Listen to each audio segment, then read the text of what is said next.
Let me start with this. Tell us, what is the Whoopi Monologues?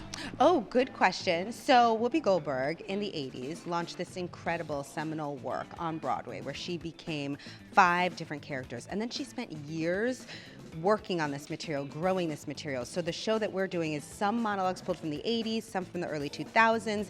We are bringing these monologues to new audiences. They were magical at the time, and we are honoring that legacy by working with our director to try to be as magical as she was. Where did this go back? Who had the idea to do this version of the Whoopi Monologues? Kerry Washington had the idea. You are standing next to the diva, the producer, the brain, and she had the brilliant and generous idea to break the monologues up so that each one is embodied by one actor. And that has given us a gift I didn't foresee. And it makes the work less about character work and changing hats and more about human work, right? When one woman comes forward, you really feel like you're in the theater with a real person. And it's kind of spooky, honestly, but it's fantastic.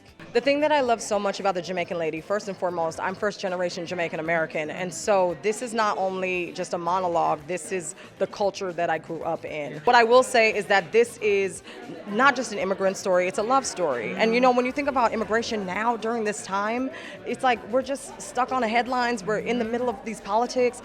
Whoopi puts a human face to what these immigrants have gone through in this country. The sacrifice, the adventure, what it means to be a fish out of water, the hope, that the dreams that were deferred and also the dreams that were realized. And so I am so excited for audiences to connect with this character. She is a hot mess, okay? She's a hot mess, but truly has a heart of gold. And I just can't wait for people to see this love story. And what's cool about this character is that it's very political, what's going on currently. So did you guys updating the references and stuff like that of what is political now in her discussion? No, I think everything is pretty damn relevant. Okay. And as we see, that is the way history is. Things are still relevant.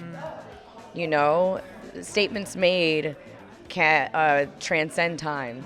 That's why we often revert back to quotes like quotes from Malcolm X and Martin Luther King or Angela Davis, that they've existed in a time where the world felt like it was chaotic and on fire, and they still are very applicable today. At what point, or when you guys are working on this, at what point is it, okay, not imitating Whoopi, we're just in the text, adding Keisha's spin on this, but also paying homage to the roadmap that Whoopi has laid down? Absolutely. It's a lovely mixture.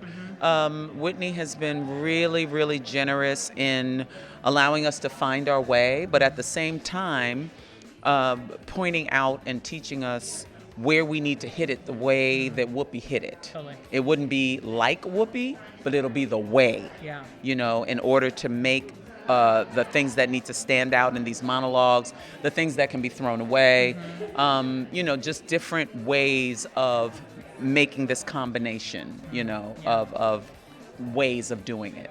Well, Whitney's really good at that. She actually said, okay, now we want you to stop watching. Like, if you've been watching any of the Whoopi renditions of the show, don't watch it. So that, we could bring our own self and not, because Whoopi's going to continue to do it. And if you want to see Whoopi, you'll see Whoopi. So how do we make sure that we honor her, but also bring ourselves into it? And Whitney had Whoopi's book, so we went around the table and read passages from it, and to really, really understand this woman who will go on to write these characters.